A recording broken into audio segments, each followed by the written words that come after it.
해가 바뀌어도 러시아와 우크라이나 전쟁은 더 격화되고 있습니다. 그런데 한 대북 소식통에 따르면 북한 당국이 전쟁이나 전투훈련에서 군인이 사망했음을 알리는 전사증 있잖아요. 전사증을 유가족에게 주면서 발설 금지 서약을 요구했다고 합니다. 다음 화면을 볼까요? 문성부 센터장. 예. 파병도 숨기고 전사 사실을 알려면서 다른 사람한테 얘기하지 말라고 하는 거네요. 그렇죠. 그러니까 지금 말씀하신 대로 실제 유가족들을 모아서 전사증을 수여하는 그 장소에서 그런 얘기가 있었다고 그래요. 이 조국의 명예를 걸고 성스러운 전투훈련에 참가했다가 사망했다. 이런 얘기를 했거든요. 그러니까 이런 얘기를 하면서 결국은 말씀하신 대로 최초에 파병할 때부터 파병 자체도 숨겼고 그 파병을 훈련이라고 또 속임수를 했거든요. 결국은 전사를 했단 말이죠. 영예로운 전사할 것 같으면 이게 숨길 이유가 없거든요. 발설을 금지할 이유가 없단 말이죠. 이게 발설됐을 때 김정은 정권에게 미칠 수 있는 부정적인 영향 이런 것들을 매우 우려해서 이런 서약을 받은 걸로 생각을 합니다. 네, 센터장님 제가 좀 궁금한 게 뭐냐면 네.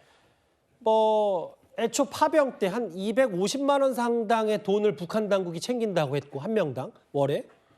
근데 지금 전사증을 줬는데 그냥 함구만 시키고 쉬쉬만 한다고 해서 뭐 예를 들면 파병도 해서 전사했으면 이 유족들에게 일종의 위로금 성격이나 어떤 보상 정도는 해야 되는 거 아닙니까? 북한 당국이 어떻게 받아들일까요? 당연히 그래야 되죠.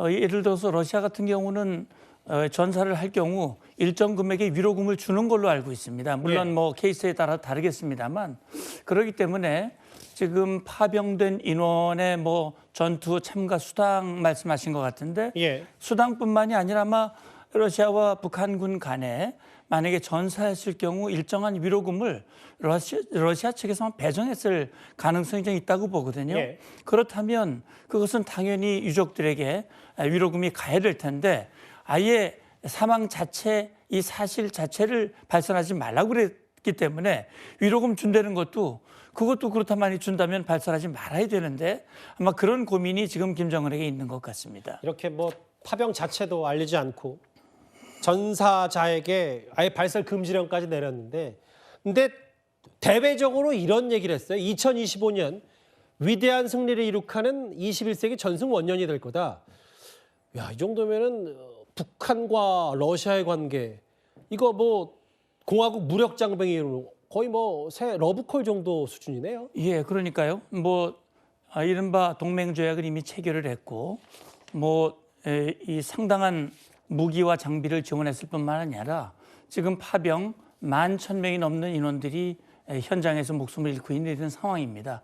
지금 보면 2025년을 전승의 해라고 위대한 승리를 이룩하는 해라고 얘기했는데 예. 왜 이런 표현을 했을까? 사실 지금의 전황이라든지 러시아가 처한 상황을 생각해 보면 전혀 사실에 맞지 않는 얘기거든요. 그런데 이렇게 한 것은 제가 볼 때는 그렇습니다. 2025년이 러시아가 2차 대전 승리 80주년입니다.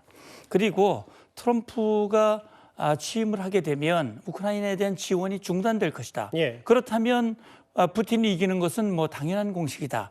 그런데 2025년은 승리의 해가 될 것이다. 이걸 지금 다짐을 하고 푸틴에게 오히려 승리를 미리 축하하는 것 같은 그런 표현이 지금 담겨져 있다고 생각을 합니다. 파병도 전사도 쉬쉬하면서 우리도 공이 있으니까 푸틴 대통령에게 여러 가지 메시지를 전하고 전승 원년 밀착 관계 더 표현한 것 같고요. 그렇죠. 결국은 푸틴의 승리에 김정은의 결정적 기여가 있었고 그 기여에 대한 반대급부로 김정은이 원하는 그 무엇 그것이 이 군사적인 지원 또는 경제적인 지원 기타 모든 것들을 확보하고자 하는 김정은의 의지가 담겨져 있는 표현이라고 생각이 되네요. 격화되는 와중에 또 엄청나게 밀착하는 두 나라 추가 파병에 대한 북한 얘기도 있으니까요. 이 얘기를 좀 영상으로 보겠습니다.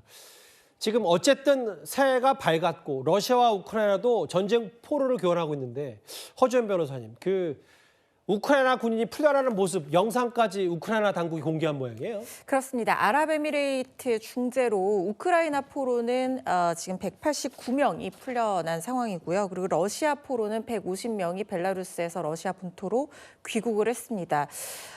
눈길을 끄는 장면이 5살 딸아이를 부둥켜 안고 우는 우크라이나 아버지 군인의 모습이었는데 예. 아이가 2살 때 헤어졌는데 3년 동안이나 전장을 헤매다가 겨우 목숨을 부지하고 돌아와서 보니까 아이가 5살이 되어 있다는 거예요. 예. 지금 트럼프 취임을 앞두고 있는데 만약에 트럼프가 취임을 하게 된다고 하면 지금 서로 점령 중인 영토를 이양하는 조건으로 휴전 협의를 할 가능성이 상당히 높아지면서 각 격전지에서 전투가 더욱 격화되고 있는 상황이거든요. 예. 그 상황에서 이렇게 살아 돌아와서 가족들을 보고 또 새해를 함께 맞고 이럴 수 있어서 정말 다행이라는 그 목숨을 걸고 살아 돌아온 이 아버지의 모습, 가족들의 모습이 전쟁이 얼마나 참혹한 것인지를 다시 한번 느끼게 합니다. 끝날 생각이 없는 러시아 우크라이나 전쟁, 포로는 교환이 됐습니다만 북한의 참전으로 더 격화되는 건 분명한 것 같습니다. 10일까지 만나봤습니다.